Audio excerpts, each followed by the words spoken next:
আকাশবাণী কলকাতা শুরু হচ্ছে মহিলা মহল। উপস্থাপনা ও প্রযোজনায় বেলা দে। যদিও জয় সরকার আমার মতো পরিষ্কার মনের লোক নয়, সবটা বলবে না। আর সত্যি কথা বলতে কি, অশান্তি আমাকে ছাড়ে না, তাতে আমার সঙ্গে কারোর আর মেলে না। মানে আমার মনের সঙ্গে মানে মেলে না। এই অ্যাডজাস্টমেন্টটাই তো ভীষণ ঝড় না ভেতরে। আমি জানি না আমি কতদিন বাঁচবো, কারণ বেঁচে থাকার জন্য টাকা পয়সাটা ভীষণ প্রয়োজনীয় একটা জিনিস। ওটা ছাড়া আমি কিচ্ছু করতে পারবো না। জানি না শেষ পর্যন্ত কি আছে, কিন্তু আমি বুক পকেটের নিচটা ভীষণ সুন্দরভাবে ধরতে পারি, কারণ আমি মানুষকে ভালোবাসি। আমার কাকাও হিংসে করেছে জয়কে ভীষণ ভালোবাসতো, জয়কে ভীষণ শ্রদ্ধা করতো, মানে লাস্ট দিন পর্যন্ত। কিন্তু জয়কে বিয়ে করাটা কাকাও মেনে নিতে পারে না। আমি যাকে সত্যি ভালোবাসি তাকে আমি সত্যিই ভালোবাসি। সেই ভালোবাসাটার উপর অভিমান হয়, বিরক্তি আসে, কিন্তু ভালোবাসাটা আমার 1% কমে না। নমস্কার, আমি অনিল চট্টোপাধ্যায়। বা বাংলায় আপনাদের সবাইকে স্বাগত। বা বাংলায় আজ আমার যিনি অতিথি তাকে পরিচয় করিয়ে দেওয়ার কোনো প্রয়োজন নেই। আমি শুধু রবীন্দ্রনাথের গানের দুটো লাইন বলবো। শান্তি কোথায় মোর তরে হায়, বিশ্বভুবন মাঝে অশান্তি যে আঘাত করে তাই তো বিনা বাজে। লোপামুদ্রাকে জিজ্ঞেস করবো একটাই প্রশ্ন, যে এখনও কি অশান্তিটা আছে? এখনও কি বিনাটা বাজে? নাকি চারদিকটা অনেক শান্ত হয়ে গেছে, লোপামুদ্রা মিত্র শান্ত হয়ে গেছেন এবং গানও শান্ত হয়ে গেছে? লোপামুদ্রা মিত্র খুব শান্ত হয়ে গেছে। সেটা লোপামুদ্রা মিত্র শান্ত অশান্ত সেটার প্রশ্নটা তুমি জয় সরকারকে জিজ্ঞাসা করলে বুঝতে পারবে। যদিও জয় সরকার আমার মতো পরিষ্কার মনের লোক নয়, সবটা বলবে না। আর সত্যি কথা বলতে কি, অশান্তি আমাকে ছাড়ে না। আমি যখন ভাবি যে বেশ শান্তিতে আছি, তখন দেখি একটা ফট করে কিছু একটা অশান্তি হয়ে গেল। আর সেটা হচ্ছে ওই বেশি শান্তি খুঁজতে গিয়ে অশান্তিটা আমিই খুঁজে ফেলি, এটা কারোর দোষ নয়। ফলে তারপরে প্রথমে কিছুদিন একটা মনে হয় যে একটা হাই ফাই কি হলো, মানে আবার শান্ত হয়ে যায়। ঠিক আছে, দেখে নেবো। না, শুধু 4-5টার শান্তি অশান্তির কথা হলো। ভেতরের যে ঝড়টা, না, ভেতরের ঝড়টা আজকাল ঠান্ডা করতে পারি, সময় লাগে। দেখো, ভেতরের ঝড় তো প্রত্যেক মানুষের ক্ষেত্রে থাকে, আর এটা না থাকলে শিল্পটা নষ্ট হয়ে যাবে। ক্রিয়েটিভ ঝড় তো থাকে। হ্যাঁ, ওটা থাকে ভেতরে, একটা খিদে সারাক্ষণ থাকে। আর শুধু তাই না, পৃথিবীটা যেরকম হয়ে গেছে, চারপাশের মানুষজন যেরকম হয়ে গেছে, তাতে আমার সঙ্গে কারোর আর মেলে না। মানে আমার মনের সঙ্গে মেলে না, আমরা অ্যাডজাস্ট করে যাচ্ছি। এই অ্যাডজাস্টমেন্টটাই তো ভীষণ ঝড় না ভেতরে। তোমার প্রথম অ্যালবামে আরো একটা বিখ্যাত কবিতা, সুভাষ মুখোপাধ্যায়ের লেখা, বাঁ দিকের বুক পকেটটা সামলাতে সামলাতে লোকটার ইহকাল পরকাল গেল, কিন্তু তার একটু নিচে হাত দিলে সে পেত আলাদিনের আশ্চর্য প্রদীপ তার হৃদয়। এত উগ্র বছর পর, 30 বছর এই যে জার্নিটা, মিউজিক্যাল জার্নিটার পর, লোপামুদ্রা মিত্র কি পেলেন? মানে আলটিমেটলি কোনটা টাচ করা হলো? এই নিচের আশ্চর্য প্রদীপটা টাচ করা হলো, নাকি বুক পকেটই থেকে গেল সবটা? না, আশ্চর্য প্রদীপ টাচ করা হয়েছে। আমি বুক পকেটটা ছুঁতে পারিনি, এবং সেটা নিয়ে মাঝে মাঝে আক্ষেপ হয় আমার। কিন্তু তারপরে এন্ড অফ দ্য ডে বুঝি, আমি জানি না আমি কতদিন বাঁচবো, কারণ বেঁচে থাকার জন্য টাকা পয়সাটা ভীষণ প্রয়োজনীয় একটা জিনিস। ওটা ছাড়া আমি কিচ্ছু করতে পারবো না। জানি না শেষ পর্যন্ত কি আছে, কিন্তু আমি বুক পকেটের নিচটা ভীষণ সুন্দরভাবে ধরতে পারি, কারণ আমি মানুষকে ভালোবাসি। ফলে ওইটা খুব একটা ম্যাটার করে না। ইনিশিয়ালি মনে হয় আরে বাস গেল রে, তারপরে অতটা ম্যাটার করে না। তো মানে এই জার্নিটাকে তুমি বলবে একটা ফুলফিলিং জার্নি বলবে? মানে হ্যাঁ, যেমন ধরো, কথার কথা বলছি, একটা ছোট্ট উদাহরণ দিয়ে বলতে পারি। ধরো সহজ পরব করি আমি, ফেস্টিভ্যালটা ভীষণ, আর আমি তো সহজ পরব করি বা প্রথা করি। সহজ পরব একটা ফেস্টিভ্যাল, যথেষ্ট বড় একটা ফেস্টিভ্যাল, সেটার জন্য টাকা পয়সা তুলে করতে হয়। আর বেশিরভাগ ক্ষেত্রেই ফেল করি, আমার পয়সা ঢুকে যায় ওর মধ্যে। কিন্তু তারপরে যখন সহজ পরবটা হয়ে যায়, তখন আমার যে আনন্দটা হয়, সেটা ওই যতটুকু পয়সা ঢুকে পড়ে বা যা অসুবিধা হয়, সেইটা আর আমার মনে থাকে না।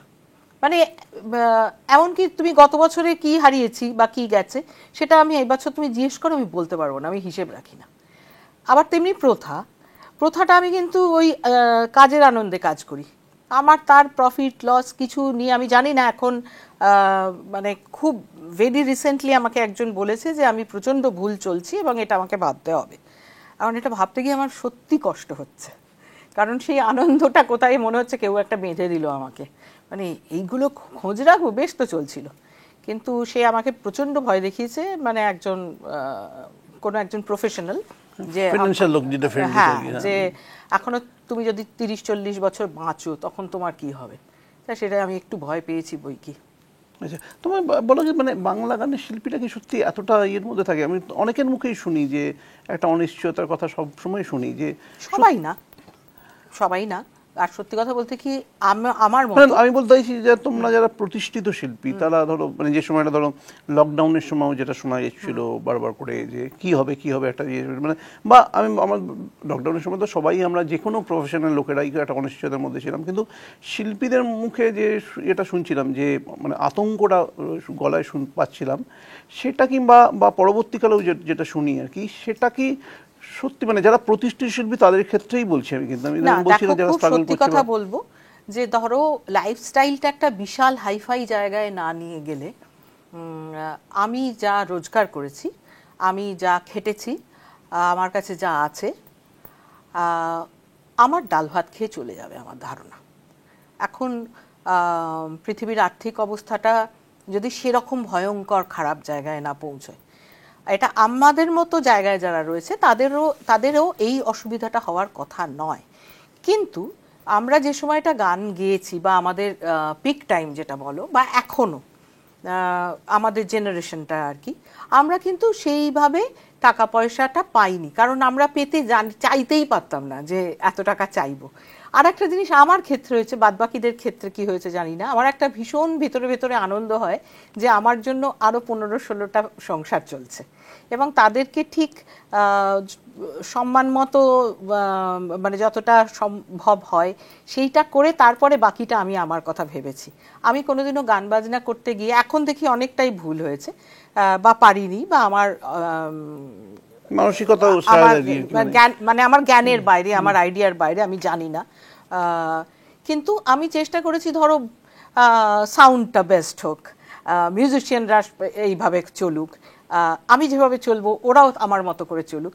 এইটা করতে গিয়ে ধরো ব্যবসায়িক দিক দিয়ে হয়তো আমি সফল নই, কিন্তু মনের দিক থেকে আমি ভীষণ সফল। কিন্তু তারপর আবার ওই যা হয়, তারপরে আমি তো বুড়ো হচ্ছি, তা আমার তো গ্রাফটা আস্তে আস্তে নামবে। এবার আমার সঙ্গে যে বাচ্চা ছেলেগুলো আছে, সে নাই থাকতে পারে, তার মনে হতে পারে যে একে ছাড়ো। তো এই জায়গাগুলোর, এই যে আগে ঝড়ের সঙ্গে আর্থিক সম্পর্কের সঙ্গে সব কিছু একটা মিলেমিশে রয়েছে, কিন্তু তার মধ্যে থেকে বেঁচে থাকাটাই, নিজের কাজ করাটাই, এটা আমার মনে হয় এটাই লাইফ। এবং ওই অশান্তি যে আঘাত করে, ওই আঘাতটা না করলে জীবনের কোনো মানে নেই। তোমার কাকা বোঝাতেন না এই লাইনটা, খুব সমীর কুমার চট্টোপাধ্যায় এই লাইনটা বলতেন খুব। এবং শুধু তাই না, ভীষণ মানে যত কবিতা পড়াতেন, সিনেমা দেখেছি প্রচুর কাকার সঙ্গে, এইটা ভীষণভাবে বুঝিয়েছেন, এবং এখনকার থিওরি অনুযায়ী এটা চলে না। কিন্তু লাইফটা অনেক সহজ, এই লাইনটা যদি বুঝতে পারা যায় লাইফটা অনেক সহজও হয়ে যায়, তাই না? কিন্তু এটা না আজকাল বুঝতে পারে না কেউ, মানে ভাবে কি গভীরে যাব কেন।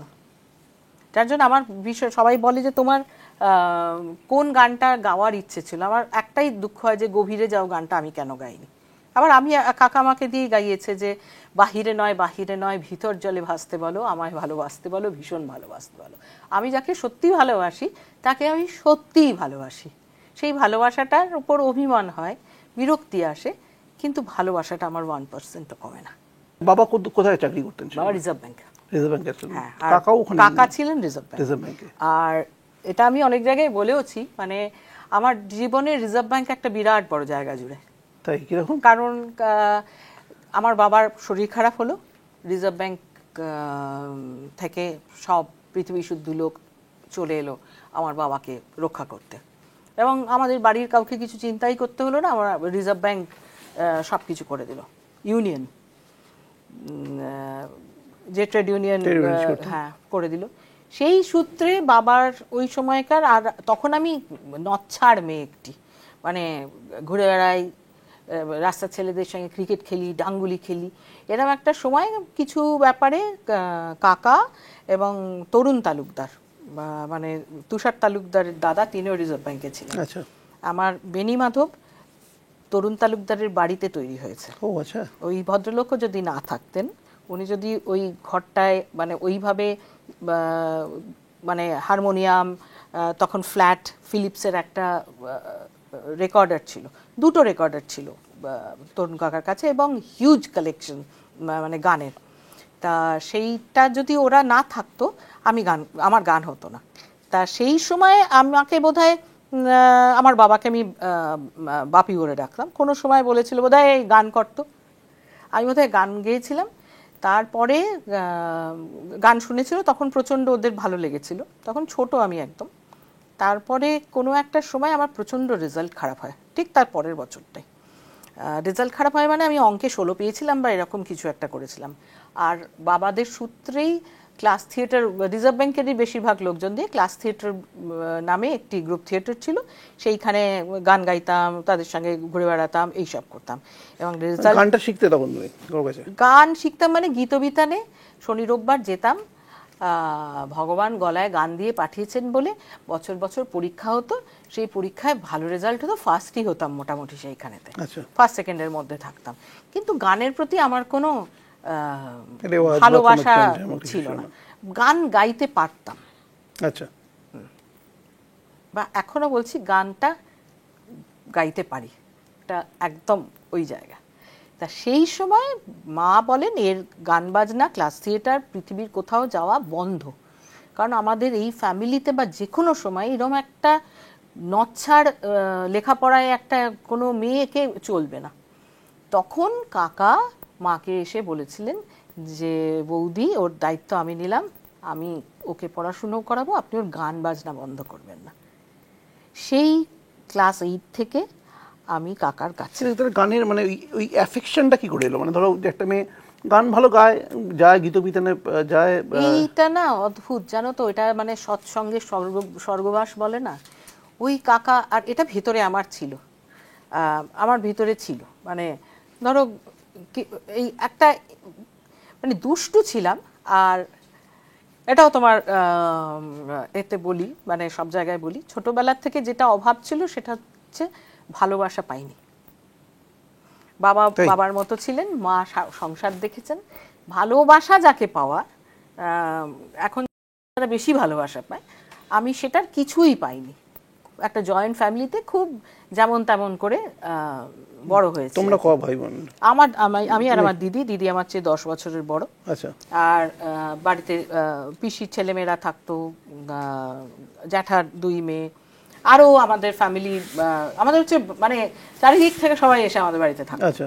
আর সেখানে মা কোনোদিনও তাকায়ও নি। আর আমার বাবা খুব অদ্ভুত ছিলেন, ওই তখন অসুখ করেছিলেন, এবং আমার বাবা বাইপোলার ছিলেন, ফলে উঁচু নিচু ভীষণ থাকতো। আচ্ছা। উঁচুটা যখন ছিল তখন মারাত্মক কষ্ট পেয়েছি মানে প্রথম বাবাই কাকাকে নিয়ে এলো, এবং আমি যখন আসলে বাড়িতে রবীন্দ্রসঙ্গীত, দিদি সুখেন্দু গোস্বামী ছাত্রী, তারপরে বাজিয়ে গান গায়, আমার না এইসব ভাল লাগতো না। আর আমার বাবা হচ্ছে ওইটুকুই তুমি করবে, তার বাইরে তুমি করবে না। এবার আমি তো এইসব গান, বাবাই কিন্তু গণসঙ্গীত শিখিয়েছেন আমাকে, বাবার সঙ্গে তখন অনেক আধুনিক গান গাইতাম। কিন্তু ওই আস্তে আস্তে কাকা একটা খেলাধুলো, তারপর কাকা তো ক্রিকেট খেলতো, ফার্স্ট ডিভিশন ক্রিকেট খেলতো, চোখে বল লেগে নষ্ট হয়ে যাওয়ায় ক্রিকেট খেলতো, কারণ রিজার্ভ ব্যাংকে চাকরি ক্রিকেটের জন্য। আমি দেখেছি YMCA-তে খেলতে ক্রিকেট। আর তারপরে একটা সময় বলতো আমি এবারে গাঁদা ফুলের মালা নিজে পরবো, আর আমি খেলতে পারছি না। কিন্তু ক্রিকেটটা খেলেছে, ওই একটা চোখ নিয়ে সাউথ ইস্ট এশিয়া বাইকে ঘুরেছে, পাহাড়ে চড়েছে সারা জীবন।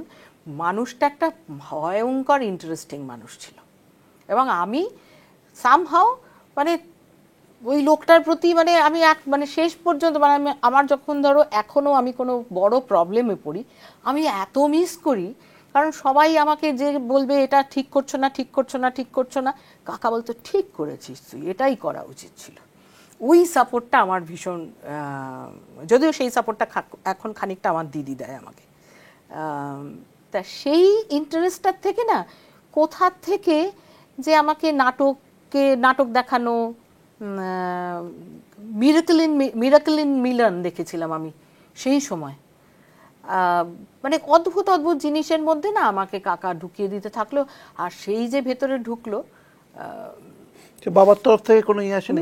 ওরে বাবা তো তখন এই মারে কি সেই মারের, মানে বাবা তখন বুঝলাম, এটা আমারও খানিকটা আছে যে বাবা এখন বুঝি, তখন বুঝিনি, এটা ভীষণ দুঃখ লাগে।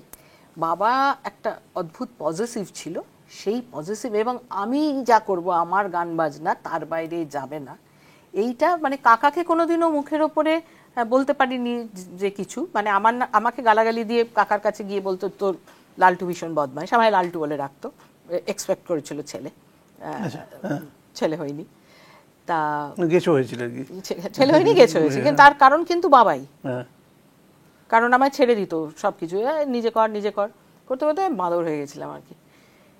তা কিন্তু কাকাকে ভীষণ ভালোবাসতো, কাকার প্রতি একটা অদ্ভুত আস্থা ছিল, কিন্তু আমি বুঝতে পারতাম কাকাকে হিংসে করতো। এখন বুঝতে পারি সেটা, যে আমাকে না ভালোবেসে ওকে কেন ভালোবাসছে। তা সেই করতে করতে লোকটা ভিতরে একটা এমন ঢুকিয়ে দিল, কি বলবো, এখনো বোধহয় একটু চোখ ছলছল করে আর কি। হ্যাঁ, মানে বুঝতে পারছি সেটা একটা ভীষণ মানে অদ্ভুত লোক ছিল, মানে সংসার থেকে সংসার করেনি। আর একটাও ভালো লাগে যে কাকার বন্ধু ছিলাম আমি, কাকার ছেলের বন্ধু, এখন কাকার নাতির বন্ধু আমি। হ্যাঁ, সে ক্লাস 7, মানে 3টে জেনারেশনের বন্ধু হওয়া কিন্তু চারটিখানি কথা নয়। এবং কাকার কাছে আমি সত্যি কথা বলতে কি, যে কোনো জিনিসের প্রতি প্রেম কাকে বলে, কোনো কাজ করতে গেলে সেটা কিরম ডিপলি ঢুকে করতে হয়, মানে এটা আমি ভয়ঙ্করভাবে কাকার কাছ থেকে ইনফ্লুয়েন্স বলতে পারো। আমি পুরোটাই কাকার মতো, কাকাই সব আর কি, মানে জীবনের প্রথম প্রেম, প্রথম ঘুরতে যাওয়া প্রেম, সত্যি তাই।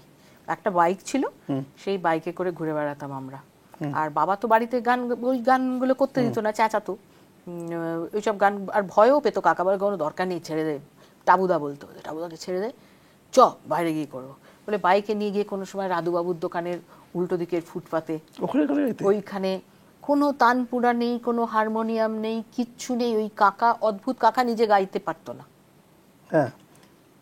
একদম গাইতে পারতো না, জঘন্য গান গাইতো, সেতার বাজাতো খুব ভালো। তা সেই কিছু সেতারটা থাকতো কাকার ডোভারলেনের বাড়িতে, সেইখানে কিছু কিছু ডিফিকাল্ট জিনিসগুলো ওইটার থেকে বুঝতাম। আর যখন কিছু থাকতো না, রাধুবাবুর দোকান থাকতো না, একাডেমির সামনের গাছটা থাকতো না, তখন তরুণ কাকার বাড়ি ঢুকতাম। আচ্ছা, ওখানে গিয়ে চর্চা হতো আর কি। কিন্তু আমার সমস্ত গান, বেশিরভাগ যে কটা গান বেনি মাধব তোর হয়েছিল তরুণ কাকার বাড়ি 2.5 মাস ধরে, প্রচণ্ড ঝগড়া ঝামেলা কাকার সঙ্গে আমার, এটা ঠিক না, কেন নষ্ট মেয়ে হবো তো শেষ কেন করবো না, কেন ফিরে আসবো বেনি মাধব, ওটা উচিত হবে না, একটা হেরে গেল নাকি, অমুক হলো, এইসব বলে টোলে কাকা। যাই হোক, কাকার যে যুক্তিটা দিয়েছিল বেনি মাধবের ক্ষেত্রে, যে তারা মেঘে রাখা তারার শেষ দৃশ্য, দাদা আমি বাঁচতে চাই, কাকার ওটা মনে হয়েছিল। ধরো অবনী বাড়ি আছো, কাকার সুর করা, এটা তো শিল্পী কবি যেভাবে লিখেছেন, হয়তো কাকা যখন অ্যাডপ্ট করেছে ব্যাপারটা, কাকা বলতো যে আইডেন্টিটি ক্রাইসিস, আমাকে বহুদিন রেকর্ড করতে দেয়নি, আর আমি অবনী বাড়ি আছো গাইবো, আমি গাইতে পারি, কেন গাইবো না, বলে তোর আইডেন্টিটি ক্রাইসিস আছে, তুই তো জানিসই না ওটা আইডেন্টিটি কি, জানিস, এখন রেকর্ড করতে হবে না। মানে এই কবিতায় সুর দেওয়া, এই ভাবনাটা কিভাবে তৈরি হলো, মানে ওনার মধ্যেই বা কিভাবে এসেছিল ব্যাপারটা? এটা দুজনের কোথাও না একটা মিল ছিল, বুঝেছো। আমি তো রবীন্দ্রসঙ্গীতটা খুব ভালো করেই শিখতাম, তারপরে কাকার জন্যই আমি প্রথম রীতা রায়ের কাছে শিখি ক্লাসিক্যালটা, তারপরে অরুণ ভাদুরীর কাছে শিখি, কাকা সুকুমার মিত্রর কাছে নিয়ে যায়, তারপরে আবার রবীন্দ্রসঙ্গীত আমি সুভাষ চৌধুরীর কাছে শিখি, কাকাই হাত ধরে রাজ্য সঙ্গীত একাডেমির কম্পিটিশনে নিয়ে গেছে, সব কিছু করেছে। তা কিন্তু আমি না, আমার না মানে এটা কাকা বুঝতে পারতো যে এই মেয়েটা মানে যেটা সবাই করছে সেটা করতে পছন্দ করে না। তখন বললো, আর নাটকের ছিল, নাটকের মিউজিক ডিরেকশনটা কাকাই করতো। তখন বলছে আর কি করা যায় বলতো, কি করা যায় বলতো, করতে করতে শুধু কাকার কথা বলবো না, কাকা এবং রিজার্ভ ব্যাংকে যারা যারা ছিল, প্রবীর দাস বলে ছিলেন একজন, এখন লুডো ডোডো ড্রামস বাজায় ওদের বাবা, আচ্ছা, প্রবীর কাকা, রমেন সরকার যিনি ক্লাস থিয়েটারের ডিরেক্টর ছিলেন, তারা সবাই মিলে না একটা কিছু নতুন কিছু গান বাজনা নিয়ে করব, মানে ধরো এই বাঁদিকের বুক পকেটটা, এই ধরনের গানগুলো ওরা না স্টেজে অদ্ভুতভাবে কোরিওগ্রাফি করতো। ও আচ্ছা, মানে নাটকের মতো। আচ্ছা, গানগুলো গাইতাম আমি, আচ্ছা, আর সেগুলোর আবার কল শো হতো। আচ্ছা, মানে অদ্ভুত একটা, সেটা পরে দাঁড়ায়নি, যাই হোক। মানে তোমার মানে এই গানগুলো তোমার অ্যালবাম হিসেবে আসার আগেই তুমি অনেক আগে, আমি বলছি তোমাকে, বাঁদিকের বুক পকেটটা তৈরি হয়তো 84-85। ও এত আগে? অত আগে। আমার অ্যালবাম বেরিয়েছে তো 96। হ্যাঁ, আচ্ছা, মানে আমি যখন ক্লাস 9-10-এ পড়ি তখন থেকে ওই গান করছি আমি। আচ্ছা, অত আগে থেকে সুর দেওয়া শুরু হয়ে গেছিল। এই কাজগুলো করতে করতে কিছুতেই ধরো রাজ্য সঙ্গীত একাডেমি থেকে বেরোলাম, গণসঙ্গীতে ফার্স্ট হলাম, বাদ বাকিগুলোতে সেকেন্ড। যদিও সেকেন্ড যে হয়েছিলাম, যাদের সঙ্গে সেকেন্ড হয়েছিলাম আমি 1-2 নম্বরের তফাৎ, তাদের সঙ্গে আমার গান গাওয়ার ফারাকটা, তারা যদি 100 হয় আমি 1। তাদের মধ্যে একজন হচ্ছে মনোময় ভট্টাচার্য, একজন হচ্ছে বৈশাখী চৌধুরী, এরা হচ্ছে মানে ওই রকমের সঙ্গে আমি সেকেন্ড হতাম। আর আমার দিদি, ও যেত আর আমি কিছুতেই ফার্স্ট হতে পারতাম না, বুঝেছো? ও যেত, আমি সেকেন্ড হতাম, ও কাঁদতে কাঁদতে বেরোতো। আর আমি ভাবছি এই বোকা কাঁদতে কাঁদতে বেরোচ্ছে কেন, আমার তো সেকেন্ডটাও হওয়ার কথা নয়। মানে ওর এক্সপেকটেশন রয়েছে কিন্তু আমার এক্সপেকটেশন নেই। এই করতে করতে মানে সুকুমার মিত্রর কাছেও শেখা, আমার গুরুদের কাছ থেকে আমি যা পেয়েছি, সুকুমার মিত্র, অরুণ ভাদুরী, সুভাষ চৌধুরী, তারা সবাই জানতেন যে বাবার সঙ্গে আমার তুমুল ঝামেলা। আমি বাবার কাছ থেকে একটা পয়সাও নিই না, আমি টিপও কিনতাম নিজের পয়সা দিয়ে, এবং কিছু ছোট ছোট টিউশন করতাম। প্রথা যেটা এখন হয়েছে, আমি তখন থেকে মানে আমার মাধ্যমিক পাশ করার পর থেকে আমি কিন্তু সেলাই টেলাই ইত্যাদি ইত্যাদি করে নিজেরটা নিজে চালিয়ে নিতাম। আমার কোনোদিন ভাতের মানে খাওয়ার দাওয়ার অসুবিধা হয়নি, কিন্তু আমার এই ক্রাইসিসটা খুব ছিল যে নেব না কারোর কাছ থেকে কিছু। তা সেই করতে করতে দিদি কাঁদতো, কিন্তু আমার গান শুনে সুকুমার মিত্র বলেছিলেন, তুমি কার কাছে নজরুল গীতি শিখো? কারোর কাছে না। মানে কোথায় কাকা, ধরো আমি বললাম দূর, আর গণসঙ্গীত আর রবীন্দ্রসঙ্গীত আমি যাবো না, গণসঙ্গীতে 2বার বোধহয় ফার্স্ট হয়েছিলাম, আর আমি আর দেবো না, নাম দেবো না, ও আমার সঙ্গে কেউ পারবে না, কারণ ওইরকম তো বাঘের মতো গান গাই হা হা করে, গণসঙ্গীতে ফার্স্ট হয়ে যাই। তা তখন কাকা বলল যে নজরুল গীতিতে তাই, আরে নজরুল গীতিতে পারবো না, ফেল করে যাবো। তখন বললো শিখিয়ে দিই তোকে। ঠিক 2টো গান ধীরেন্দ্রচন্দ্র মিত্র রিজার্ভ ব্যাংকে প্রোগ্রাম করতে এসেছিলেন, সেইটা রেকর্ড করেছিলেন তরুণ তালুকদার, সেই গানটা নিয়ে বসা হলো। নীলাম্বরী শাড়ি পরে নীল যমুনায় কে যায়, কাজ কর্ম সব বাদ দিয়ে আমি তানপুরা বাজিয়ে ওখানে গাইলাম। মনোময় ফার্স্ট হলো, আমি সেকেন্ড হলাম। এবার তো আমার উপরি পাও না। এবার সব কিছু হয়ে যাওয়ার পর মাস্টারমশাই ডেকেছেন। আর 1 বছর হলো, বৈশাখী ফার্স্ট হলো, কি গান গেয়েছিলাম মনে নেই, ওই রকমই। বললো কোথায় গান শেখো? মাস্টারমশাই ডেকে বললেন। আমি বললাম অরুণ ভাদুরীর কাছে। না, নজরুল গীতি কোথায় শেখো? শিখি না। বলে এই গানটা কোথায় শিখলে? আলাম আমি 2টো গানই জানি, নীলাম্বরী শাড়ি পরি আর যারে হাত দিয়ে মালা দিতে পারো নাই কেন মনে রাখো তারে। 2টো গান আমি ওই রেকর্ড থেকে, কাকা বলতো এই কাজটা করতে যাস না, এটা বাদ দে, এটা স্ট্রেট কর। ওই করে করে মানে একটা সুন্দর রূপ দিয়ে যেটা আমার গলায় আসবে, সেই গাইডটা করে মানে প্রেজেন্টেশনের জায়গাটা তৈরি করে দিত আমাকে। তারপরে মাস্টারমশাই বললেন তুমি আমার কাছে এসো। বললাম আমার শিখতে যাওয়ার পয়সা নেই, পয়সা দিতে হবে না। এটা কে পায় আজকের যুগে? পাওয়া যাবে? ঠিক কথা। মানে পয়সা এমন সময়, ধরো 2 টু বিতে আমি থাকতাম হাজরায়, মাস্টারমশাই ক্লাস নিতেন মানিকতলা, আর আমি একটা টিউশন করতাম, সেটা হচ্ছে তোমার রূপবাণীর উল্টো দিকে। আচ্ছা। আর ওইখান থেকে আমার এক দিদির বাড়ি, সেখানে বিকেলে গিয়ে একটু চা বিস্কুট খেতাম, টিউশন মানে গানটা শিখিয়ে নিজে যা শিখতাম তাকে তাই শেখাতাম। তারাও ততটাই সহ্য করতেন এবং কি ভালো ছিলেন তারা, এখন ভাবি মানে জীবনে এত ভালো মানুষ পেয়েছি। তাদের এক্সপেকটেশন ছিল না যে আমার মেয়ে বিরাট কিছু শিখে হবে। ওইটা করে দিদির বাড়ি গিয়ে টুকটুক করে হাঁটতে হাঁটতে ওই টুটুবি ছেড়ে সুকুমার মিত্রর কারবালা ট্যাঙ্ক রোডের ক্লাসে ঢুকে যেতাম। তারপরে পয়সা যখন থাকতো কিছু, তখন কি একটা বাস ধরে ফিরতাম। বেশিরভাগ সময় কাকা বাইকে নিয়ে ফিরে আসতো।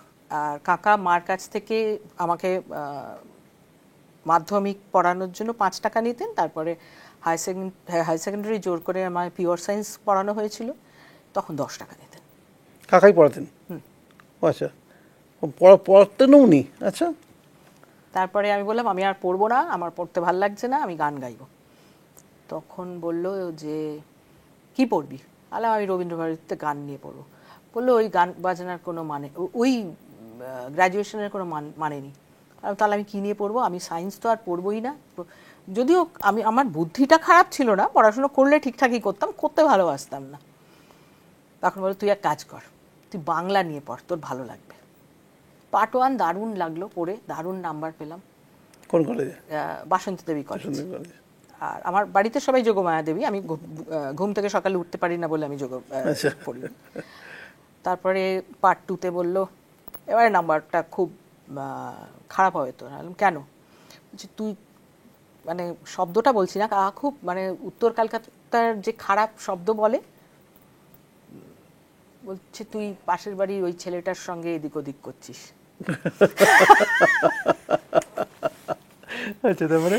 তারপর সত্যিই তাই, মানে ল্যাঙ্গুইস্টিক ছিল এইসবগুলো, নাম্বারটা পার্ট 2-তে খারাপ হলো। আচ্ছা, কাকার কাছে খবর ছিল আর কি?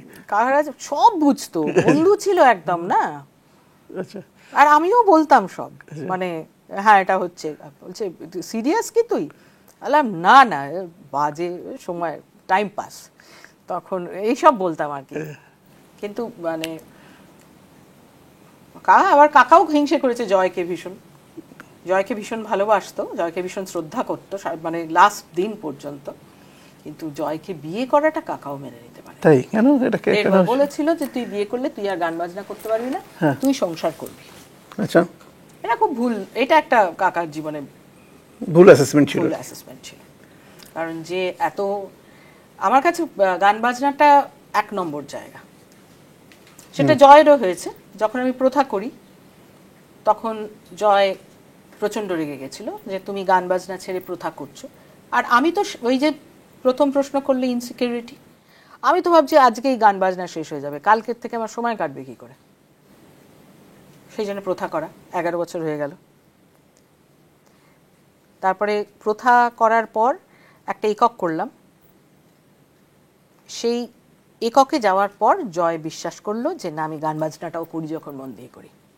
আচ্ছা। আমি এরকমই, আমার যেটা যখন করতে ইচ্ছে করে আমি তখন সেটা করি, আমি সেটা না করলে আমি খারাপ থাকি। তো জয়ের সঙ্গে তো তোমার যোগাযোগটা মিউজিক্যাল একদমই, মানে বা যে সম্পর্কের জায়গাটা বলা, আমি বলছি মানে একদম ও আমার সঙ্গে মানে সেটাও কাকাই কিন্তু ওই ছেলেটা বাজাচ্ছিল সুদিন সরকারের সঙ্গে, ভালো বাজায় ছেলেটা। তো করতে করতে তাকে ধরে টরে, জয় প্রথম দিকে আমায় পাত্তা দেয়নি একদম, মানে আমার সঙ্গে বাজাবে বলেও খুব একটা পাত্তা দেয়। আচ্ছা। তারপরে বোধহয় ফিল করেছে যে না মহিলা খারাপ গান না। তারপরে যে প্রেমটা কি করে হয়ে, প্রেম হলো কি হলো কে জানে, যাই হোক একটা কিছু হলো, প্রেম তো হলোই আর কি। তো সেটা মানে কি তোমার এই যে নির্ভরতার জায়গাটা, মানে ভর কেন্দ্রটা কাকা থেকে শিফট করলো জয়তে কোনোভাবে না করেনি? প্রথম দিকে সেটা মনে হতো, কিন্তু ওইটা একেবারেই না। জয় আমার ছেলের মতো। হ্যাঁ, জয় একটু হাসবে, আমি বুঝতে পারছি ইন্টারভিউটা শুনে, যখন শুনছি আর কি। আর লাগে না, আর লাগে না মনে হয়, রেগে লাভ নেই গোটা। তো যাই হোক, আমি বলছি তোমার সেই সময় এই কবিতায় সুর দেওয়া নিয়ে কথা বলছি। তোমরা তো প্রথম ওই সময় গান সুর দিয়ে তোমরা বোধহয় যেতে, কবিদের কাছেও যেতে, সুভাষ মুখোপাধ্যায়ের কাছে গেছিলে? সুভাষ মুখোপাধ্যায়ের কাছে গেছি। সুভাষ মুখোপাধ্যায়ের কাছে যেদিনকে গেছি সেদিন ওনার জন্মদিন। আচ্ছা। আমাদের পুরো সমগ্রটা গিফট করেছিলেন লোপামুদ্রা মিত্র ও সমীর চট্টোপাধ্যায়কে ভালোবেসে সুভাষ মুখোপাধ্যায়। আচ্ছা। ওনার কাছে গেছি, নীরেন্দার কাছে গেছি, নীরেন্দ্রনাথ চক্রবর্তী ভয়ঙ্কর ভালোবাসতেন আমাকে। আজকে তখন তো কোনো মোবাইল ছিল না, কোনো ভাবিনি যে নীরেন্দা কোন কবিতাটা মনে পড়ছে না এই মুহূর্তে। জিপ টানলেন নারী টিপলেন, হ্যাঁ জিপ টানলেন, হ্যাঁ। লক্ষণ বিচার, ঘোড়া, কাল থেকে ঠিক পাল্টে যাবো, কাল থেকে ঠিক পাল্টে যাবো, যে যায় সে যায়, যে থাকে, ওইটাও ওখান থেকে নেওয়া। আরো 2-4টে কবিতা এখন বুঝতে পারি পড়তে পড়তে যে কাকা নিজে যেগুলো লিখতো কয়েকটা এদিক ওদিক অনুপ্রেরণাও হতো আর কি। মানে কিন্তু কাকা লেখা শুরু করলেন বোধহয় সুমন, কবির সুমন না, সুমন চট্টোপাধ্যায় এসে বললেন তোমার। সুমন দা একদিন কাকাকে বলেছিলেন যে আপনি নিজে লেখেন না কেন। কাকার ধারণা ছিল কাকা লিখতে পারবে না, কিন্তু কাকার প্রথম লেখা হেই গো মা দুর্গা, হেই মা দুর্গা, তা ওইটার অনুপ্রেরণা হচ্ছে আবার ডাকছে আকাশ, দুটোই হিট তোমার, দুটোই খুব বড় হিট দুটোই। তো তুমি নিজে কোনদিন গান লেখার চেষ্টা করনি? আমি না গদ্যটা মোটামুটি লিখতে পারি, তাও কিরম গদ্য বলো, খুব জীবন ভিত্তিক গদ্য, মানে যেটা আমার কাছে আমার জীবনে ঘটেছে, যেটা আমি দেখতে পাই সেটা আমি সুন্দর করে লিখতে পারি। এছাড়া আমার কিছু কিছু কাজ মনে হয় এই কাজটা আমার নয়, মানে আমি এত রকম কাজ করে বেড়াই। এরপরে কাকা আমাকে সমানে মানে শেষ দিন পর্যন্ত বলে গেছে তুই লেখা শুরু কর, কিন্তু ওই হয়ে ওঠে না আর কি। কারণ ধরো তুমি যে ঘরানাটা থেকে আলটিমেটলি উঠে আসা তোমার, মানে ওটা আমি পারি না, আমি যে লিখিনি চেষ্টা করিনি তা না, সেটা খুব একটা পাতে দেওয়ার মতো না। সেটা কে বিচার করলো? আমি। আচ্ছা, তোমার নিজের মনে হবে এটা ভালো হলো, তারপরে তো তুমি পরকে দেবে, তোমার নিজেরই মনে হয় কনভিন্সড হওনি আর কি। আচ্ছা, তার থেকে আমার মনে হয় আমি যে গদ্য মানে ছোটখাটো যে ছোট লেখা যদি কোনো লিখি আমার লিখতে ভালো লাগে, ওটা আমি কোনো আনন্দও পাই না, তার থেকে পড়তে ভালো লাগে, শুনতে ভালো লাগে। তো একটা কথা বলো যে এই যে জয়ের সঙ্গে কত বছরের বৈবাহিক জীবন হলো মোটামুটি? এখন বৈবাহিক হয়ে গেল 24-25-এ পা দেবো। আর প্রেম গল্প হচ্ছে 96 ক্যাসেট বেরোনো। জয় বলে 97, কিন্তু আমার মনে হয় 96, মানে এটা দুজনের মধ্যে একটা ঝগড়া আছে। আচ্ছা, এটা কেন হলো এই ঝগড়াটা? কি জানি, আমি অত হিসেব করতে ভালোবাসি, জয় খুব হিসেবি। আচ্ছা, তো জয় এখন রাধুবাবুর দোকানে আড্ডা মারে, ও তখনই থেকে কি তোমাকে স্টক করেছে কিনা আমি বুঝতে পারছি না কি। হ্যাঁ শোনো, একটা দমদম ক্যান্টনমেন্টে থাকতো, বিয়ে করে সাউথ ক্যালকাটায় নিয়ে আসা হয়েছে, তারপরে ও সবকিছু চেনে। এখন যে রাধুবাবু ইত্যাদি ইত্যাদি করে দমদমে থাকতো। আজকেই একটা কোনো লেখা বেরিয়েছে ওর বোধহয় খাওয়া দাওয়া নিয়ে, রাধুবাবু লিখেছে, অনেক কিছু লিখেছে, সেটা দেখলাম লোপাও করেছে অনেক জায়গায়। তাতে আমি সেটার তলায় গিয়ে ফেসবুকে লিখলাম যে লোপা না থাকলে জয় সরকার হতো না, বুঝলে। ফেসবুক ব্যান্ডার খুব ভালো আর কি, আমিও মাঝে মাঝে দু একটা মন্তব্য করে ফেলি। সেটা কি হয় বলো তো, যে মানে বেশিরভাগ সময় আমি গাড়িতে পড়ি, ও যেটা বা মানে আমাদের দেখা সাক্ষাৎটা খুব অল্প সময়ের জন্য হয়, আমি লেটে ঘুম থেকে উঠি, ও তখন বেরিয়ে যায় রাধুবাবুর দোকানে, তারপরে ও ফিরে এসে ওর ফোঁস ফাঁস করবে, ওম টোম করবে, সেই সময়টা আমি এদিক ওদিক ঘুরি বা বেশিরভাগ সময় গড়াই, সেই করতে করতে তারপরে আমি ঘোড়ার মতো, আমি উঠে দাঁড়ালেই আমি কাজে বেরিয়ে যাই। তারপরে আমি যখন বাড়ি ফিরি, জয় রাত্রির বেলা 11:30টার আগে কোনোদিনই বাড়ি ফেরে না, ওর স্টুডিও গান বাজনা ছেড়ে। স্টুডিও তোমার বাড়ি থেকে কাছেই তো? কিন্তু তাতে আমার কোনো উপকার হয়নি। উপকার হয়েছে, ওটা না থাকলে কোভিডের সময় অনেক কাজ হতো না। তা সেইটা করে ও যখন 11:30টায় ফেরে, তখন হয়তো ধরো হাফ অ্যান আওয়ার মতো একটা টাইম থাকে কোনো ক্রমে বলার মতো, তারপর ঘুমানোর সময় হয়ে যায়, এই চলে আর কি আমাদের। আর আমরা বেড়াতে গেলেও আজকাল যেটা হচ্ছে দেখলাম, লাস্ট আমরা কাশ্মীর গেলাম, মানে ও কতটা আনন্দ পেয়েছে জানি না, কিন্তু বেশিরভাগ ক্ষেত্রেই মানে ধরো খাবার ক্ষেত্রে এইটা খাবো ওটা, ও সব ক্ষেত্রেই না কিরকম একটা দেখি যে অ্যাডজাস্ট করতে হচ্ছে আমাকে। তুমি অ্যাডজাস্ট করো? আমি মারাত্মক অ্যাডজাস্ট করি। তাই? আমি তো মানে আমি ওই লিখেছিলাম একটা লোপা সরকার জয় মিত্র আর কি, আমি খুব সরকার চালায় লোপা লোপা মনে হয় আর কি আমার তো। সরকার চালাই আমি, হ্যাঁ সেটা ঠিক, হ্যাঁ, কিন্তু সরকার সরকারকেই চালায়। সরকার সরকার কি চালায়? সরকার সরকারকেই চালায়। আর একটা জিনিস যেটা হচ্ছে সেটা হচ্ছে যে আমি এত কাজ করেছি একটা সময়, না সত্যি কথা, আমার সংসারটা কিন্তু আমিই চালাই। ও ভাব দেখায় মাঝে মধ্যে পচা মাছ টাছ নিয়ে এসে একটা লেক মার্কেট, আর সবটাই স্টাইলে আছে, বুঝেছো? পুরোটাই স্টাইলে আছে। যাই হোক, আমি খুব অ্যাডজাস্ট করতে পারি, শুধু সংসার বলে না, যে কোনো জায়গায় আমাকে তুমি যে পাত্রে রেখে দেবে আমি সেই পাত্রের রূপ ধারণ করব। কিন্তু যদি আমার সেই পাত্রটার একদম ভালো না লাগে আমি সেখান থেকে টুক করে সরে পড়ি। যার জন্য দেখবে আমি কোনো পার্টি ফাটি ইত্যাদি জায়গায় আমায় দেখবে না, ভালো লাগে।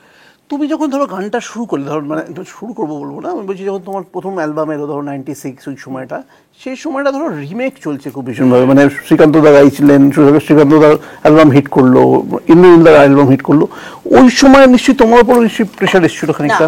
এটা দেখো, এটা আমার অ্যালবামটা বেরোনোর কথা আরো 2 বছর আগে, যখন শ্রীকান্ত ইন্দ্রনীল আসেনি, যখন শিলাজিৎ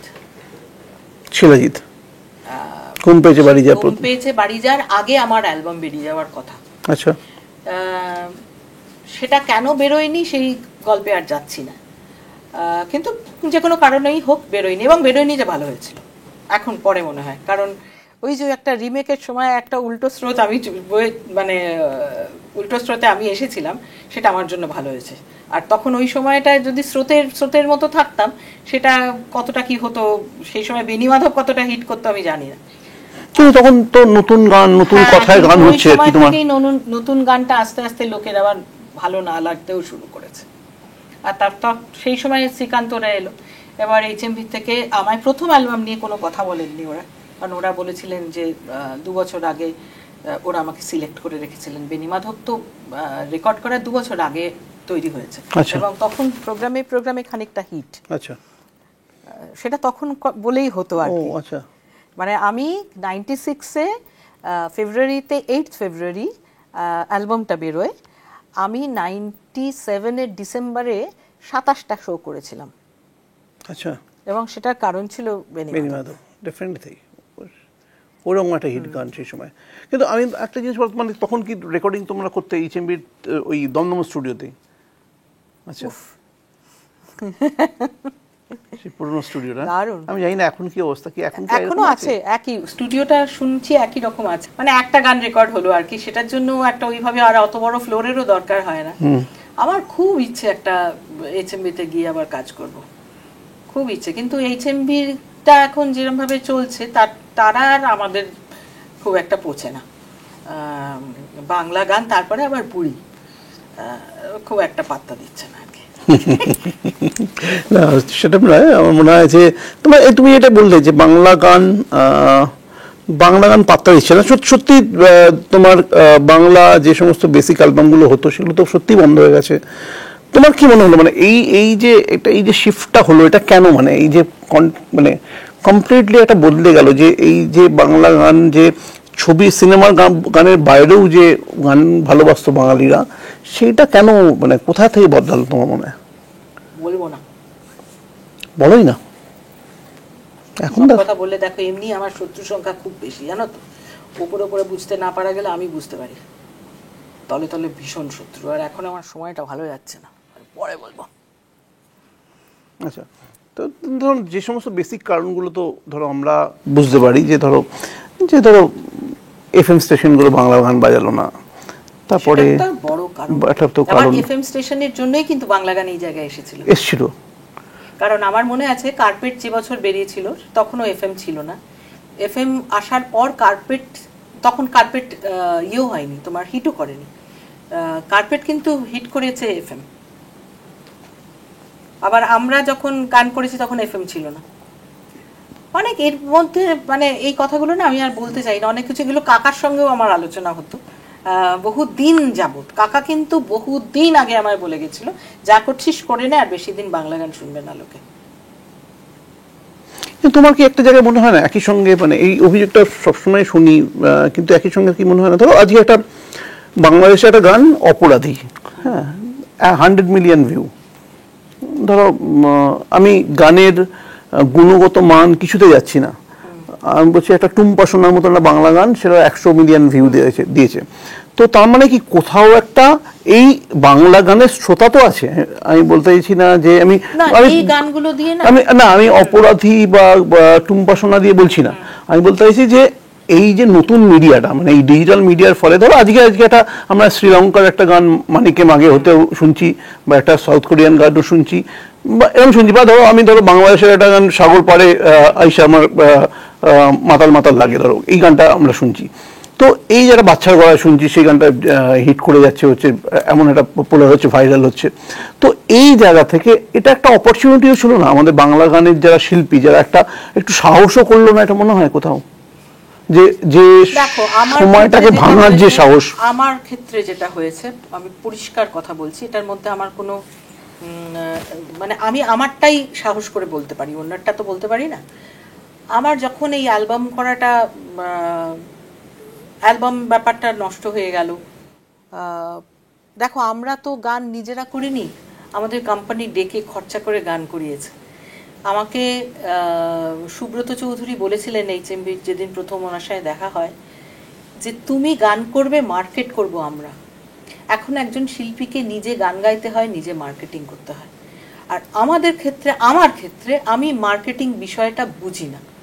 আমি বহু কাল পরে সোশ্যাল মিডিয়ায় ঢুকেছি, এবং সেটাও আমি ইমোশনালি করি, মানে তার মধ্যে প্রচুর ভুল আছে, আমি কোনো হিসেব করে কিছু করি না কিন্তু, আর দেখি সেটাই যতটুকু আমার সোশ্যাল মিডিয়া চলে সেটার উপরেই চলে, ওখানে কোনো হিসেব নেই আমার।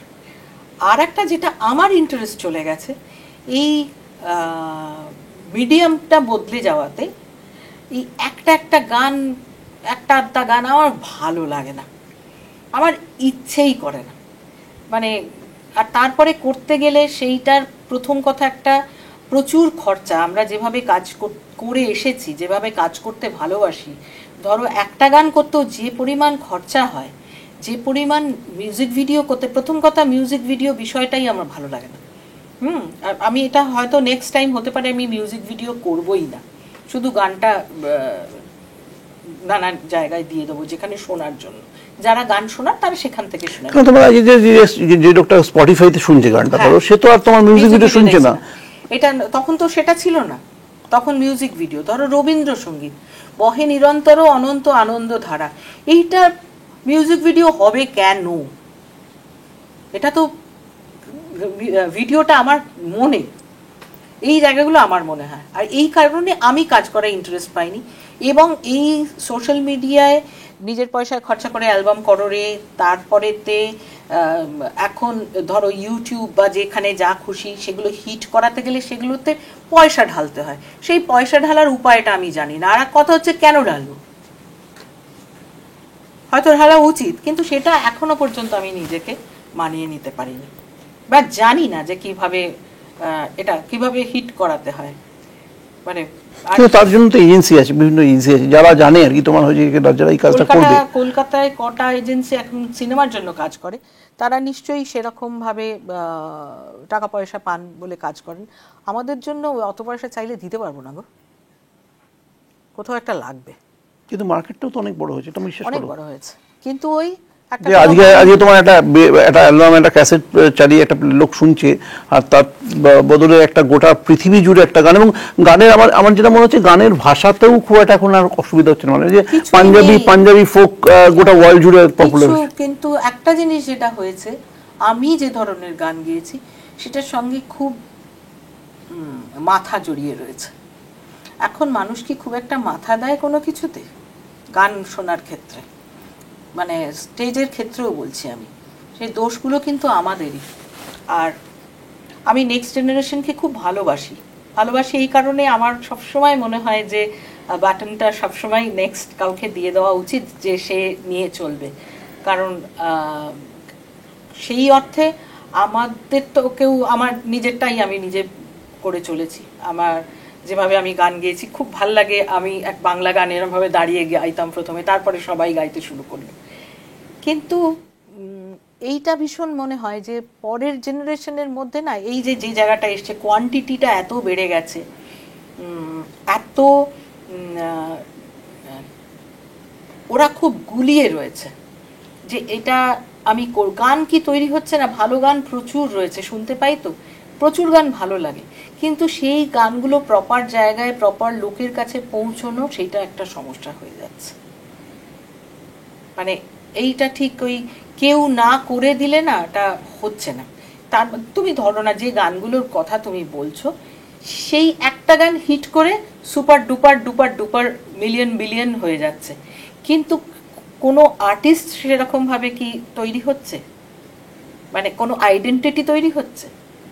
আমি ঠিক কথা, মানে টুম্পা শর্মা কে কে জানি না তো, জানো না যে মানে আমি হয়তো জানি কিন্তু মানে সাধারণ মানুষ তো জানে না। কাঁচা বাদাম গিয়ে একজন সুপার ডুপার হিট করে তার জীবনটা জলাঞ্জলি গেল, এই হিটের তো কোনো যুক্তি নেই। না আমি ওই কাঁচা বাদামটা রাখছি না এই আলোচনার মধ্যে, ডেফিনেটলি যাই হোক। কিন্তু এটা কি আর একটা জিনিস যেটা হয়েছে এখন, এন্টারটেনমেন্টটা এমন একটা জায়গায় এসে গেছে, কি গাইছে কেমন গাইছে সেটার কোনো রকম কোনো প্রয়োজন নেই। ওই সময়টুকু আমি একটু নাচবো, একটু এরকম করবো, যে গানটা চলছে সেই গানটার সঙ্গে একটু লিপ দেবো, আর একটু মাথা ঝাঁকাতে পারবো।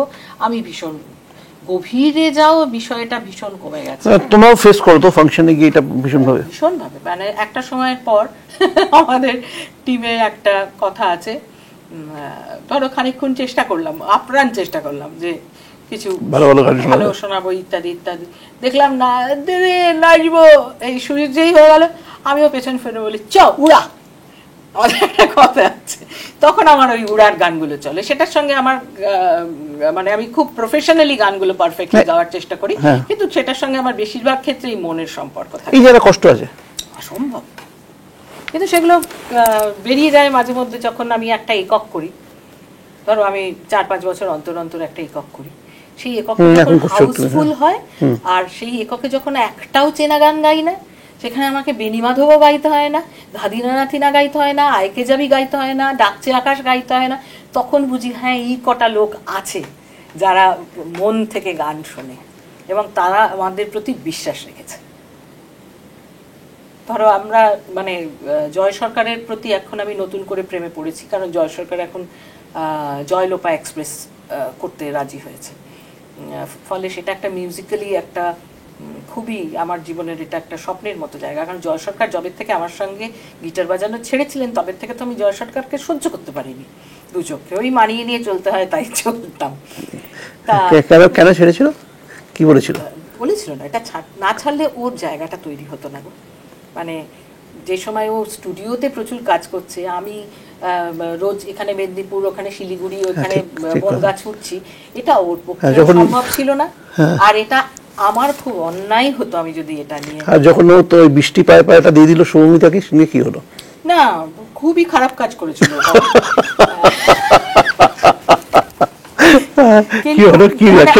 খুব খারাপ হয়েছিল। তখন আমরা 14 নম্বর লেক প্লেসে থাকতাম, তখন আমাকে বললো যে গানটা গাইবে, আমি ওই এটা রোজ প্র্যাকটিস করছি।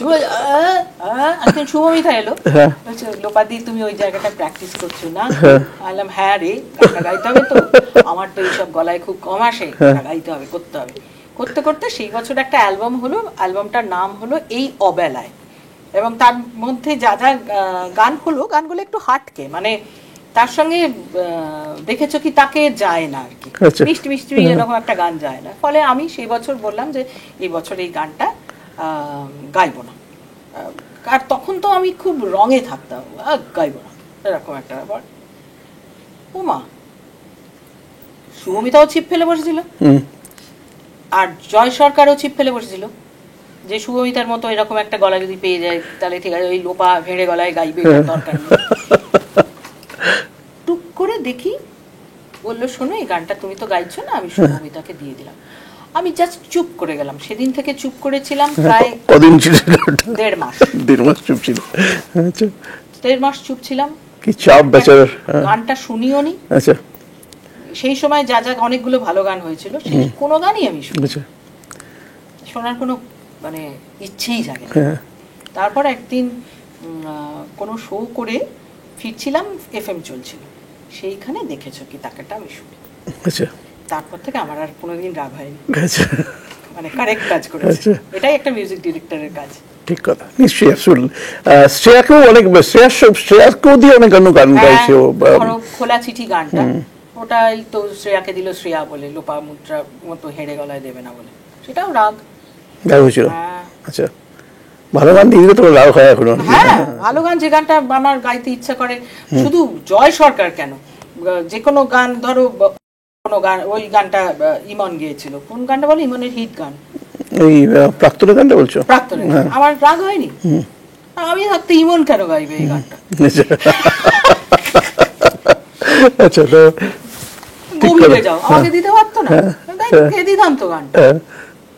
অনুপমের উপরেও আমার খুব রাগ, কারণ ও একটা গান দিয়ে জীবনে আর কোনো গান দেয়নি আমাকে। সেটা হচ্ছে এই ইয়েতে, আমার মতে তোর মতে, আমার মতে ওর উপর অনেকজনের উপর অনেক রাগ আছে, শ্রীকান্তর উপর রাগ আছে।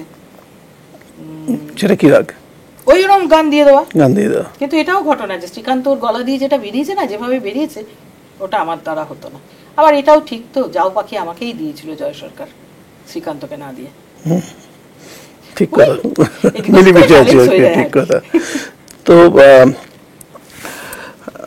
একটা কথা হচ্ছে যে তোমার, ধরো আমি যেটা নিয়ে আলোচনা করছিলাম, যেটা বলতে চাচ্ছিলাম, যে বাংলা গানের ক্ষেত্রে যে কাউকে কি পাওয়া গেল না একটু সাহসী হয়ে বাংলা গানটাকে আর একটা নেক্সট লেভেলে নিয়ে যাবে? আজকে মেয়ে, মানে একটি মাত্র মেয়ে বলবো না, দুটি মেয়ে কাজ করতে পারে, এখনো পারে, কারণ একজন পারে ইমন, একজন পারে সোমলতা। ওদের যেরকম চারিদিকে যা দেখি, ওদের যেরকম ফ্যান ফলোয়ার্স, ওরা যেভাবে কাজ করে, ইমনের ক্ষেত্রে তো বটেই। ইমনের এই সাহসটা করা উচিত, ও যদি না করো এটা বাংলা গানের প্রতি অন্যায় করে যাবে। তা ও চেষ্টা করছে, রিসেন্টলি একটা প্রোগ্রাম করলো, এবং তুমি যেটা বলছো যে মানে অ্যাট লিস্ট প্রচুর চেষ্টা করা উচিত। ঠিক কথা, মানে ধরো, আর তুমি যেটা বলছিলে আমাকে এইচএমভিতে ফার্স্ট অ্যালবামের পর সেকেন্ড অ্যালবাম থেকেই আমার ওপর চাপ এসেছিল রিমেক করার জন্য, আমি সেটা রিফিউজ করেছিলে। আচ্ছা, সেই সাহসটাও তো দরকার ছিল সেই সময়। আমার সাহসের কোনো অভাব ছিল, আমার সাহস দেওয়ার মতো লোক ছিল। কজনের জীবনে এরকম কাকা থাকে গো? ঠিক কথা, ঠিক কথা। কজনের জীবনে জয় সরকার থাকে? নিশ্চয়ই। একটা কথা হচ্ছে যে মানে এই যে তোমার মনে হয় না যে তুই মাত্র বললে যে তোমার সেই শেষ গান হচ্ছে বাংলা সিনেমার, মানে আমি জানি তার মাঝে কোনো গান আছে, কিন্তু মনে পড়ার মতন গান হচ্ছে আমার মতে তোর মতো কেউ নেই। তো এরপরে যে তোমার গানটাকে, তোমার গলাটাকে বাংলা সিনেমায় কেন ইউজ করলো না? তাই ইউজ করলো না, করতে পারতো। আর একটা জিনিস দেখো, আমি এটা খুব মানি, সেটা হচ্ছে যেটা তোমার হওয়ার, যেটা তোমার জন্য, সেটাই তোমার হবে। আর একটা জিনিস, যেটা আমার গলা শুনলেই না একটা লোপামুদ্রার চেহারা ফুটে ওঠে, দেখবে। এটা আমার মনে হয় বেশিরভাগ ক্ষেত্রে হয়েছে, মানে যখন ডিরেক্টর গলাটা আইডেন্টিটি তৈরি হয়েছে, গলাটা ওইটা বোধহয় সিনেমার জন্য ঠিক লাগেনি, এটা আমার মনে হয়। এটা নিয়ে আমার কোনো দুঃখ নেই। হ্যাঁ, তোমার গলার যে একটা দাপট আছে, তো সেটা একটা সব মিলিয়ে একটা, কিন্তু সেই জায়গাটা থেকে আমি বলছি যে মানে আমি জানি না দেরি হয়েছে কি হয়নি, যে বা তুমি এত ফোক গেয়েছো, ফোকগুলোকে এত পপুলার করেছো। আমি কালিকার সঙ্গে ব্যাপারে জিজ্ঞেস করবো দু একটা কথা তোমার কাছে, যে এই যে আমি যেটা বলছিলাম যে পাঞ্জাবি ফোক ইন্টারন্যাশনাল একটা গ্লোবাল হয়ে গেছে অ্যাকচুয়ালি। তো আমাদের এই ফোকটাকে কি করা যেত না? এবং সেটা তোমারও একটু দায়িত্ব ছিল, মানে তুমি করতে পারতে আর কি, মানে যেটা মানে ধরো মার্কেটিংটা করতে পারি না, যে ওটা এখনো আমাকে কেউ একটা মার্কেট করে দিক, প্রপার লোক ন্যাশনালি আমাকে মার্কেট করে দিক। আমাকে কেন, আমাদের কয়েকজন আছে, সবাইকেই। আমি তো বুড়ি, বাকি যারা ইয়াং গাইছে এখন তাদের দিক না, নিশ্চয়ই হবে, কেন হবে না? আমাদের এখানে মার্কেটিং এর সমস্যা। তবে এটা তোমার সঙ্গে রিসেন্টলি বোধহয় অরিজিতেরও দেখা হচ্ছে, বোধহয় জিয়াগঞ্জে গিয়ে তোমার সঙ্গে দেখছিলাম। অরিজিতের বাড়িতে গিয়ে তো বেশ কিছুক্ষণ মানে আলোচনা হলো। ও তো যা বলছে সব মাথার 3 হাত উপর দিয়ে চলে যাচ্ছে আমার। সে কি বলছে এটা আমি জানতে চাইছিলাম। ও বলতে চাইছে আমাকে যে তোমার যে গানগুলো রয়েছে, ও যেমন কার্পেট বলে বলছে, আমি তো, ও আমার অনেক গান জানে, জানি, ও বড় হয়েছে তোমার মধ্যে, আমাদের মধ্যে। ও বলছে এইগুলোকে তুমি, আমি দুঃখ করছিলাম যে দেখ নেক্সট জেনারেশন তো আমাদের এই গানগুলো, আর এটাও দুঃখ করছিলাম যে আমি জানি না এই মানে সাউন্ডটা তো পুরনো হয়ে গেছে, অথচ আমি শো করি এখন গানগুলোকে নতুন নতুন সাউন্ডে, মানে অ্যারেঞ্জমেন্টস পাল্টে। ও সেই বুদ্ধিটা আমাকে দিয়েছে। বললাম দেখ আমার এটা ভীষণ দুঃখ হয়, আমার কি হলো না হচ্ছে না সেটা নিয়ে আমার কোনো দুঃখ নেই, কিন্তু আমি যেটা করে গেছি সেইটাকে, HMBর মতো একটা 10 বছর আমার সমস্ত কাজটা ওখানে রয়েছে, আমার পুরো জীবনটা ওখানে রয়েছে, তারা এখনো পর্যন্ত পারতো যে সেই জায়গাগুলো 90sটাকে ধরে রাখতে, মানে ইতিহাসটাকে ধরে রাখতে। শুধু আমি বলে না, আমি বলো, অঞ্জন দত্ত বলো, গানগুলো যেভাবে হিট, নচিদা বলো, সুমনদা বলো, সেটার জন্য কিন্তু যাদের কাছে আমাদের খনিটা যেখানে রয়েছে তারা এখন সেটাকে সেভাবে রেখে দিয়ে কোনো মানে নতুনভাবে কিছু করা যায় কিনা কোনো ভাবেই না। এখন বলছো মানে নতুন করে একবার বেনি মাধব রিঅ্যারেঞ্জ করে একবার নতুন করে একবার তো দেখা যেতে পারতো। আর সবচেয়ে বড় কথা, আগে এখন সময়টা মানে 2 দিন অন্তর চেঞ্জ হয়ে যায়। এখন ধরো একটা সাউন্ড চেঞ্জ হচ্ছে, 2 দিনের চেঞ্জ হয়ে যাচ্ছে সাউন্ড একটা। সেইখানে পড়ে বসে আমরা এত বছর ধরে গান গাইছি, সেই গানগুলো, যে গানগুলো ধরো পুরনো গানই বলো, বা একবার তো চেষ্টা করা যেত, কিন্তু এমন একটা মানে তারা নিয়ম কানুন এমন একটা করে জায়গা করে রেখেছে, এবং আমি জানি বাংলা গানের জন্য তাদের কোনো মমত্ব ভালোবাসা কিচ্ছু নেই। হ্যাঁ, পুরো কর্পোরেট একটা জায়গা থেকে এই ভালোবাসার জায়গা না থেকে, মানে আমরা HMBতে আমরা আমি অবধি অন্তত যে ভালোবাসাটা পেয়েছি, তারপরে এই ভালোবাসাটা না থাকলে না শুধু সবকিছুর জন্যই না একটা রাজার দরকার হয়, যে লিড করবে, রাজা, এবং যে মানে সাপোর্ট করবে আর কি। মানে ধরো তানসেন হতেন না, কিন্তু রাজা অনুকূল্য না পেলে আর কি। হ্যাঁ, সেটা নিশ্চয়ই, সেইটার ভীষণ দরকার। আমরা তো সাধারণ মধ্যবিত্ত গায়ক গায়িকা। আমি বলছি যে অরিজিতের ক্ষেত্রে চেষ্টা করছে যে ওর গানটাকে ও একটা ওর নিজের টোটাল প্রেজেন্টেশনটাকে, হ্যাঁ, ও নিজের জন্যও করছে, অন্যদের জন্য করে, অন্য ছেলের জন্য করছে। সেটা ওর মার্কেটিংটা ঠিক, ওকে যে মার্কেটিং এ সাহায্য করেছে, আমাদের পেছনে যদি ওরকম কোনো একটা মাথা থাকতো, এবং আমি তার সঙ্গে সেরকম ভাবে আমারও মাথা থাকতো, এবং আমার অরিজিতের আরেকটা জিনিস আছে, ও যতটা যেভাবে গান বাজনাটাও জানে, গান বাজনাটা করেছে, আধুনিক মানে প্রযুক্তিটাকে ও সেরকম ভাবেই ব্যবহার করতে পেরেছে সবকিছুর মধ্যে। হ্যাঁ, মানে এটা ও শিখিয়েছে হোক, ওকে কেউ সাপোর্ট করেছে হোক, সেটাও ও পেরেছে। সেই জন্য অরিজিৎ সিং আজ অরিজিৎ সিং। কিন্তু আজকে অরিজিৎ সিং ভীষণ মাটির মানুষ, হ্যাঁ মাটির মানুষ, কিন্তু অরিজিৎ সিং তো অরিজিৎ সিং, ও মাটির মানুষটা হয়ে থেকেও কিভাবে ওই জায়গাটায় থাকা যায় সেটাও একটা মার্কেটিং। অ্যাবসলিউটলি। এই যে সবাই বলছে অরিজিৎ মাটির মানুষ, স্কুটি করে ঘুরে বেড়ায়, সেটাও তো একটা মার্কেটিং। হ্যাঁ, নিশ্চয়ই। মানে শুধু তা নয়, মানে তার মধ্যে মানে ওইখানে থেকে তো গ্লোবাল মানে ওখানে থেকে ওই স্কুটিতে চড়ে তো গ্লোবাল। আমাকে কেউ হেল্প করতে পারেনি গো বিজনেস করতে। আমার বিজনেসে যদি কেউ হেল্প করতো আমিও ভালো বিজনেস করতাম। এখন বুড়ি হয়ে গেলাম, এখন আর কি করতে পারবো জানি না। তুমি বাংলা গান নিয়ে করো, একটু ট্রাই করো। তুমি লোক দাও আমাকে একটা ভালো ম্যানেজার, আমি খুঁজছি সুন্দর ম্যানেজার। তো অরিজিতের টিমকেই বলো না। তোমাকে বললাম অরিজিৎকে খবর পাঠিয়ে দিও। ঠিক আছে, সেটা নয়, কথা বলা যেতে পারে, বলা যেতেই পারে, কেন অসুবিধা তো কিছু নেই। আর একটা হচ্ছে যে তোমার ফোকের ক্ষেত্রে ফোক গানটা কবে থেকে শুরু করলে? এটা কি কালিকাদের সঙ্গে বন্ধুত্বর জায়গা থেকে? না, তাহলে এটা আমাকে কাকা বলতো খুব, দেখো আমার ধরো হেই গো মা দুর্গা, ওটা কিন্তু এক ফোকিশ, মানে ওটা যে গানটার থেকে কাকা ইন্সপায়ার হয়ে করেছে ওই রকম। কাকা বলতো তুই ফোকটা নিয়ে ভাবতে পারিস, কিন্তু ফোকটা তোর গলায় ভালো আসে, তা সেটা নিয়ে আমিও ভাবতাম।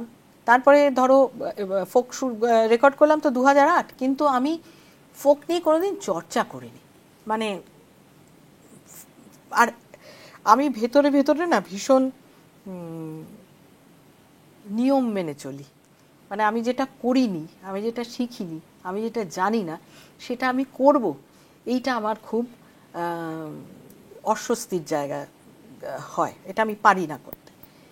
তা আমি 2008-এ যখন ছাতা ধরো রেকর্ড করলাম, তার আগে আমি কিন্তু 3 বছর ফোকের চর্চা করেছি, সেইটা কিন্তু আমাকে সাহায্য করেছে কালিকা। আচ্ছা। এবং যে খাতাটা আছে আমার, ফোকের একটা খাতা আছে, সেই খাতায় ও কিন্তু, এবং সেই কারণে রিয়েলিটি শো ফোক এতটা সুপার ডুপার হিট হয়েছে, কালিকা জানতো কোনটা হিট করবে, এবং ও আমাকে গানগুলোও বেছে দিয়েছিল, গানগুলো ওর হাতের লেখায় লেখা রয়েছে আমার খাতায়। শুধু বলেছিল কেন জানি না, ওটা জিজ্ঞেস করতে হবে, ওটা কেউ বলতে পারবে কিনা দোহারে, যে হৃদবাজারে রাখবোটা আমি, ওটা ভুল হয়েছে, কি ভুল হয়েছে সেটা আর আমার জানা হয়নি, চলে গেছে কালিকা তখন। এই সহজ পরবটা ওর সঙ্গেই শুরু করা, ওটা কিভাবে কিরকম ভাবে ঠিক করলো? একদিন আমার প্রথার বাড়ি, চড়ুই ভাতি বাড়িটার নাম, ওখানে একদিন এলো, এসে বলল যে দোহারের বোধহয় 10 বছর বা এরকম কিছু, আমরা একটা দোহার পরব করব, তোমার সঙ্গে তো সুবা মুদগলের খুব চেনা, তুমি একবার বলো না, উনি আমাদের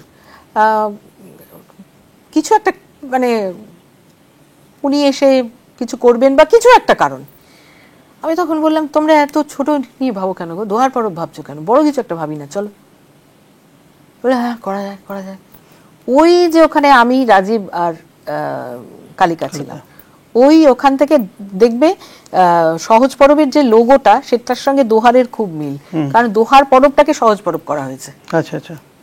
মানে দোহারের হওয়াটাকে সহজে হওয়া করা হয়েছে, আচ্ছা, ফলে ওই লোগোটাও খুব মিল। কারণ আমার ভীষণ ভালো, মানে একটা ফেস্টিভ্যাল করব, বড় কিছু করব, সহজ শব্দটার মধ্যে কোনো ই আছে, মানে সহজটা, মানে সহজ পরব নামটা আমরা দিইনি, আচ্ছা, এটা অভিক মজুমদার দিয়েছেন। আচ্ছা, বোধহয় সহজ তো মানে ফোক, মানে মানে রুট, অ্যাকচুয়ালি এটা তো রুট, সহজিয়া জায়গা থেকে, ওইখান থেকে সহজ পরব নামটা এসেছে। আচ্ছা। আর প্রথা তোমার, মানে প্রথাটা, মানে এখন একটা দেখেছি যে মানে ওটা একটা খেলা না, খেলা তো শুধু না, তুমি ভালো বিজনেসম্যান না, আমি ভালো বিজনেসম্যান নই। আজকে প্রথা যতটা নাম, আমি যদি ঠিকঠাক বিজনেস করতে পারতাম, আমার যদি সত্যি, এখন প্রথার জন্য আমি মার্কেটিং এর লোক খুঁজছি, যদি ঠিকঠাক আমাকে রাস্তা দেখার, আমি ভীষণ ইমোশনাল, আমি জানি না লোকে বুঝতে পারে কিনা, আমার মাথা কোনো কাজ করে না, আমি পুরোটা হৃদয়ে চলি। ওখান দিয়েই শেষ করতে হচ্ছে, যে মানে হৃদয়টাই খুঁজে পাওয়া যায়, আশ্চর্য প্রদীপটাই খুঁজে পাওয়া গেছে। আশ্চর্য প্রদীপটাই আমার আছে, আমার মাথা কাজ করে না। অনেকে ভাবে ও বাবা এটা কি দারুণ দিল লোক, ওটা কিন্তু আমার হৃদয় বলেছে, ওটা আমার মাথা কাজ করেনি। আর এটা যে বিশ্বাস করবে সে বিশ্বাস করবে, আর যে বিশ্বাস করবে না সে আমাকে হারাবে। সেটাই পেয়ে গেছো তুমি, আর কি না গো, একটু মাথা দিলে না, এতগুলো কাজ করি তো, আর ধরো সবটাই ব্যবসায়িক কাজ করি, যদি ওইটা একটু ভালো করে কাজ করতো, তাহলে আরো কিছু মানুষ কাজ করতো আমার সঙ্গে, বিষয়টা অনেক বড় হতো, কারণ কোনো কাজ একা করা যায় না। তাহলে ওই বুক পকেটেই থেকে যেত, যেটা খোঁজাটা হতো না, ছোট্ট বুক পকেট হয়ে গেছে, ওটা একটু বড় জায়গা দরকার। না ঠিক আছে, তুমি তো তার নিচের ওটা পেয়েছো, তুমি হ্যাপি তো চলি। ঠিক আছে, thank you so much, thank you so much, এত সুন্দর সুন্দর আড্ডা হলো আর কি, এটা ভালো, মানে প্রশ্ন নয়, তোমার সঙ্গে আড্ডা মারতে চেয়েছিলাম actually. Thank you so much, thank you so much আপনারা বাহ বাংলা দেখবেন, সাবস্ক্রাইব করবেন, ফেসবুকে ফলো করবেন, ইনস্টাগ্রামে ফলো করবেন, আবার দেখা হবে। ধন্যবাদ, ধন্যবাদ তোমাকে।